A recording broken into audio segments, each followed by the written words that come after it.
Johnny Dollar. Pat McCracken, Johnny, Universal Adjustment Bureau. Well, dear Santa Claus. Huh? All I want for Christmas is $1 million, a new convertible, a bevy of beautiful blondes, 2 redheads. Glad you're talking to Santa Claus instead of me. What's your problem, Pat? Plain old-fashioned greed. Greed? Plus a no-good Samaritan. You want to go to work on it? What's the fee look like on this one? I can always use a few extra bucks this time of year. As who can't. But you know something? What's that? When you find out what this is all about, Johnny, well, believe it or not, even you may suddenly decide to make like one of Santa's helpers. Oh, now, wait a minute. If that means no fee. Come on over. Let's talk about it, huh? Yeah, I think I'd better.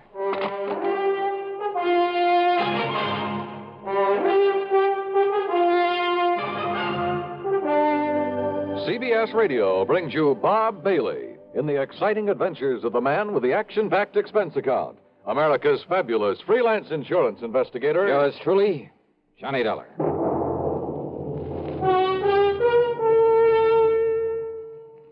And now, Act One of yours truly, Johnny Dollar.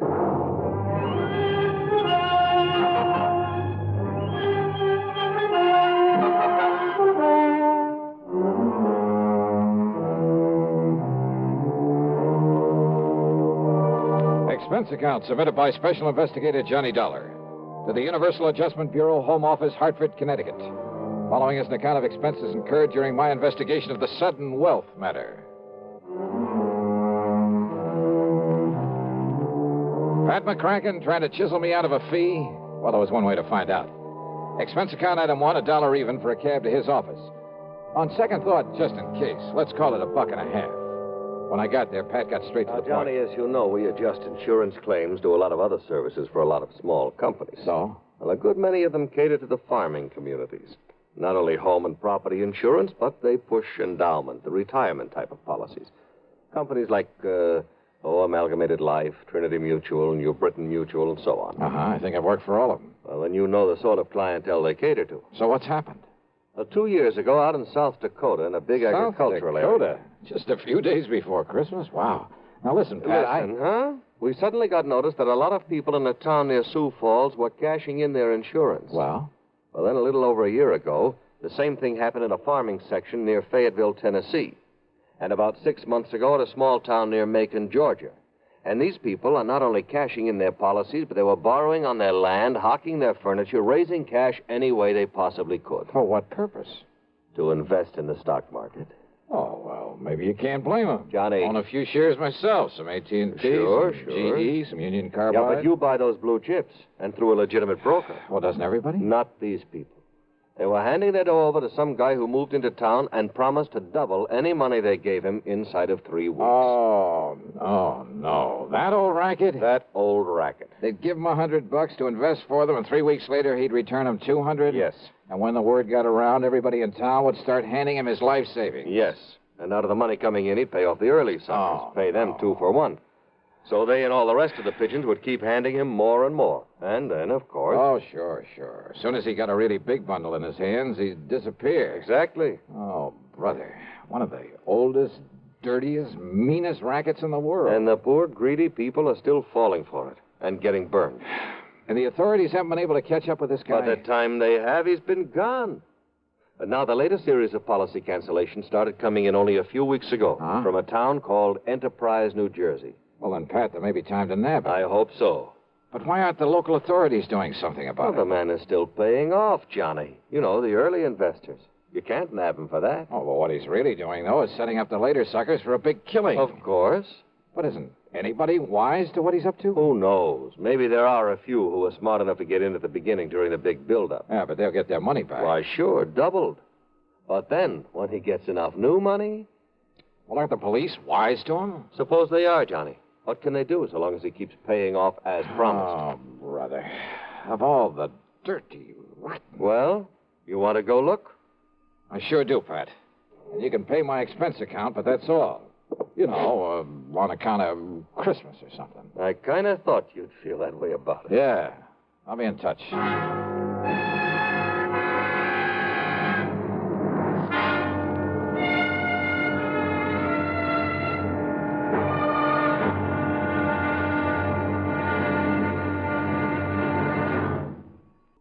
And now, Act Two of yours truly, Johnny Dollar and the Sudden Wealth Matter. Expense account item 26250. And it includes a plane to Philadelphia, and there, in the city of brotherly love, a $50 deposit on a rental car. I drove south on 47 into the farm country, through Vineland, then Millville, and finally to the little town of Enterprise. It had a main street a few blocks long that looked a bit run down at the seams. There was a food, clothing, and a variety store, a drugstore, a movie, and a couple of gas stations. There was a railroad station for shipping out the farm produce, but the lot around it was overgrown with weeds. A block east of the station was it was an old, somewhat nondescript sort of building, but over the front door was a weathered wooden sign that told the world it was the city hall. Inside, at the end of a corridor, I found a door that bore the legend Police Headquarters. Police Headquarters? That's right, son. I'm the chief of police, Chief Walters. What'd you say your name is? Well, I didn't, but it's Johnny Dollar. Well, pull up a chair and sit, Mr. Dollar. Okay, thanks. Yeah. Now, what can I do for you? Chief Walters, I'm an insurance investigator. Huh? Oh, sure, Johnny. Sure, I know all about you. I hear all about them cases you investigate on the radio. Yeah, I catch it on WCAU in Philadelphia. Good. Well, now listen, I hope you didn't bother coming down here just on account of I took some cash out of my policy. You did? Well, tell you the truth, Johnny, a lot of people did. Oh, you know how it is. Something special comes along, you can use some extra cash. Oh, but now don't you give it a second thought. Oh, why do you say that? Well, a few more weeks from now, the folks in this town will be buying up more insurance than ever. They'll be buying more of everything. Uh-huh. You mind telling me why? Well, because we'll all have a lot more money, that's why. In spite of what Mr. Lowry says. Oh, who's Mr. Lowry? Oh, he runs that piddling paper. You know, the Gazette. What he says about what, Chief? Well, now, I'll tell you this, Johnny. He puts any of them things that he says about Mr. Morgan in his paper, the folks won't buy it anymore. Morgan? John D. Morgan. Yeah, he's the man that's putting this town on its feet again, now that the farmer's dropped off. John D. Morgan. One of his grandpappy's relatives on his mother's side was a Rockefeller, and another one was a Morgan. Big financiers, just like he is. Uh-huh. Yeah, see, he belongs to that New York Stock Exchange. He told you that? That he did, son. Well, then I have a sneaking suspicion he's the man I came down here to see. I would if I was you. Why, Johnny, when he come here, Jerry Chisholm gave him $20 to invest for him.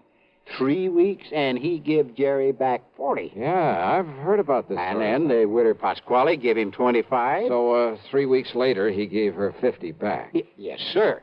So now she's going to dig up some more to invest. Well, just like everybody else in town, including me. Uh-huh.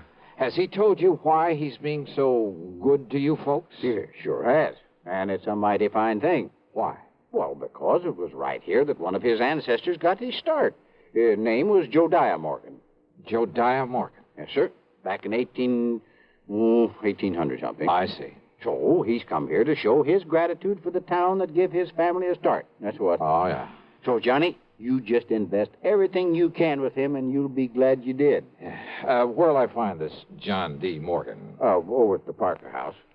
Johnny, he made old man Parker turn the whole third floor into a suite for him and keep the hotel safe up there to keep our money in. Yeah, and you know what he spends for that suite of rooms? No. $100 every week. Wowee. Okay, Chief, thanks very much. Oh, of course, you being from out of town, though. Well, are you on pretty good terms with him? Oh, sure am. Well, I probably sent him more folks with their money than anybody. Oh, well, then maybe you can do me a favor, then. Well, sure, Johnny, sure. Anything you say. Well, look, Chief, call him up. Tell him you'll send me over. Tell him I'm, one of the hometown boys who made good in selling on the road, and that I've come back here for the holidays. Yes. All right. No, I'm sure he'll let you in. Yeah, just like he tells us, Johnny, the more money he can get a hold of, the more he can make for all of us. Oh, sure. Only, well, why is it you don't want him to know what you really do? Well, personal reasons, and he might think I don't need the extra money. Okay, Johnny, anything you say. Yeah, good. Meantime, I'll call on Mr. Lowry at the Gazette. Yes, well, now, don't you believe him, Johnny. That suspicious old crackpot don't know what he's talking about. All he is trying to do is to make up a lot of scandal for that lousy paper he is. Yeah? Yes, sir. We'll see.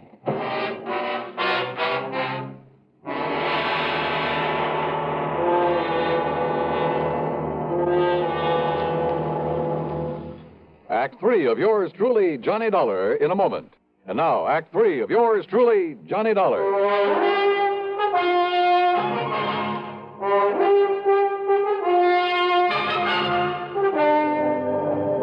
Believe me, I've tried to pound some sense into their heads, Mr. Dollar, but they won't listen to me. If I print something about that shyster in my paper, they won't buy it. It's unbelievable. All they do is keep handing over more of their hard-earned money to us. Oh, sure, but they're getting it back, aren't they, Mr. Lowry, plus a handsome profit? Sure they are, those who gave him money over 3 weeks ago. So what do they do then? They go out and beg and borrow some more and give that to him. You just can't raise it. So he keeps taking in more than he's paying out. 10 times as much, every day. But as soon as he's got hold of every cent these people can cough up for him, well, you know. Oh, yeah, I know. Oh, if only I could get some action around here, get him locked up in jail. Yeah, but how can you as long as he's paying out on the original investments? Yeah. You have no case against him. I know. Why, he'd sue for false arrest and have you over a barrel. Of course. Oh, the suckers would rally to his side and you couldn't prove a thing on him. I know. You simply can't touch him, Mr. Lowry, until he makes a break for it. Yes, but who knows when he'll try it? If he's clever enough to do what he's doing, and with the stupid one-man police force in Hey, this wait a town... minute. Yes? There's one way of knowing when he'll try to duck out of here. How? By giving him the necessary encouragement. The only encouragement you could give to a man like him would be in the form of money. That's right. Now, look, I got a plan, Mr. Lowry. It'll take your complete cooperation. Yeah. And it may take the use of some of your money. My money? It's a chance, but the one chance we have. Now, that's carrying things a little too far. Hey, look. Are you on my side or his? Well, you know the answer to that. Okay. Then our job right now is to convince him that we're on his side. What? Yeah, sure. The only thing that'll make this John D. Morgan pack up and leave is more money. Well, of course. When he gets all he can out of the people. So listen to me, please. I want you to do two things. Now, I hear the press running back there. Yes, I started the run of today's paper just before you came. Stop the press. What? Yeah, set up a new front page. An apology for your previous attitude toward him. You know, Apology? now that you've seen with your own eyes what a good Samaritan he really is, what he's done for these people, what he'll continue to do for them. Mr. Dollar, I And don't... look, call in every kid in town if you have to, but get that paper in circulation. Then you call on Morgan. Call on? Yeah, with every penny you can scrape up. Give it to him to invest for you. Hey, is the local bank still open? It will be in for a couple of hours, but now look here, Mr. Dollar. Then I'll try to get hold of some money myself to give to that crook. You? Well, Dollar, don't you see Do you think he'll hang around once he's got his hands on a real bundle? Hey, don't you understand, Mr. Lowry? Well? Why, yes, of course. Sure. It's the only way to make him try to leave town with it. Yes, it's a chance, though, Mr. Dollar. Have you got a better idea?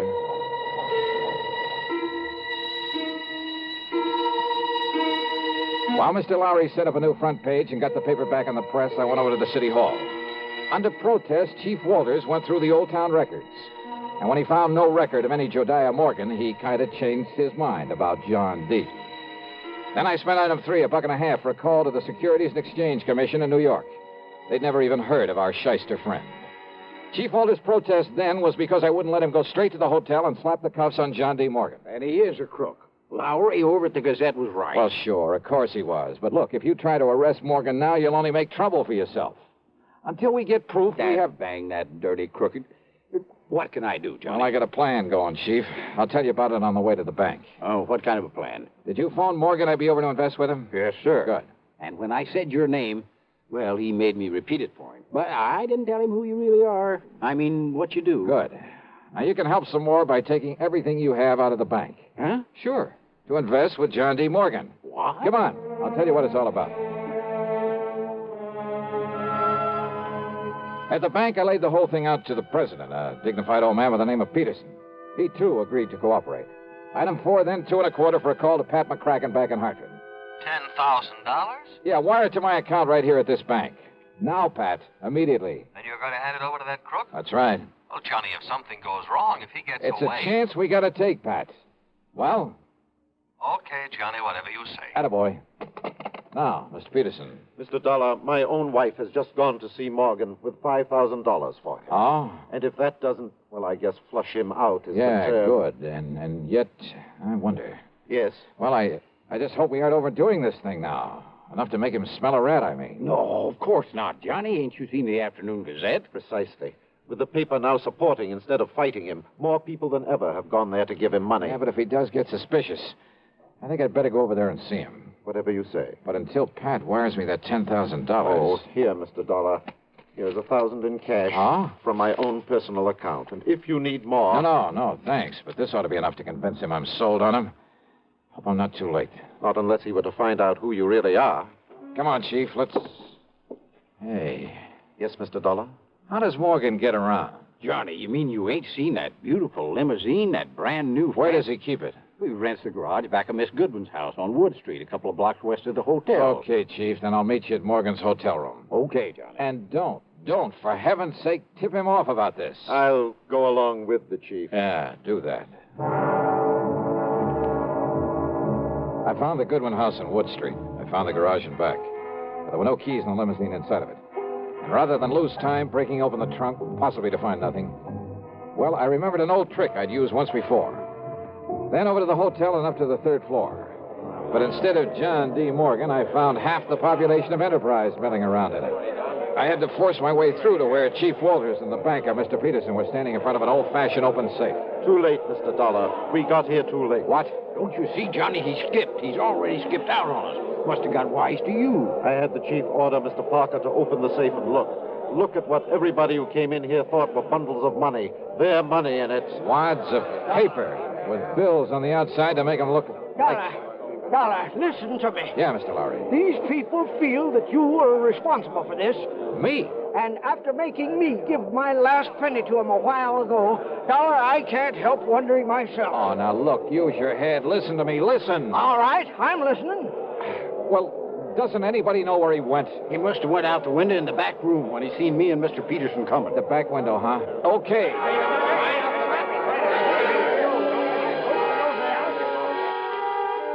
The very eagerness of that crowd to stop me was the only thing that let me get away and safely down the fire escape. For they jammed so tightly into that back room, into the window itself, that it was a long, precious second before the slow, clumsy old police chief could start down after me. I tore on over to the garage again. And there, sitting in the car, was John D. Morgan. One hand on the starter key, the other with a Colt 38 leveled at my head. You, huh?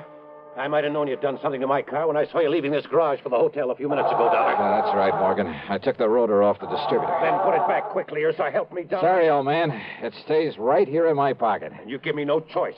I'll have to kill you and take it All away. right, wait a minute, Morgan. Look out there on the street. Oh, those people. Yeah, that's right.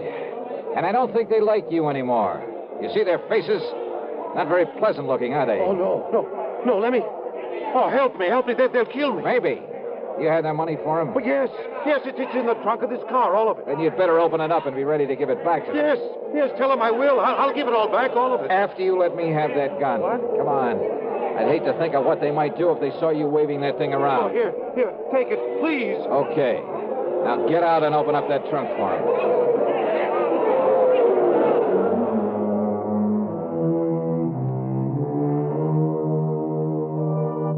That mob, slowly, menacingly moving in on us, was something I won't forget for a long, long time. Matter of fact, it was Morgan tossing out the money, shrieking out a confession, promising to pay them all back that saved me from them. And now, of course, he'll be taken care of by the courts. Yeah, plenty. Expense account total less the $50 deposit on my rental car, $38.25. Yours truly, Johnny Dollar.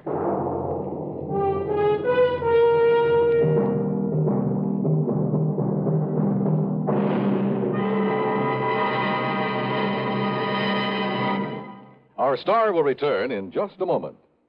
Now, here is our star to tell you about next week's story. Next week, the strangest disappearance I've ever been called on to investigate. Join us, won't you? Yours truly, Johnny Dollar. Yours truly, Johnny Dollar, starring Bob Bailey, originates in Hollywood and is written, produced, and directed by Jack Johnstone. Heard in our cast were Lawrence Dobkin, Forrest Lewis, Junius Matthews, Edgar Barrier, and Russell Thorson.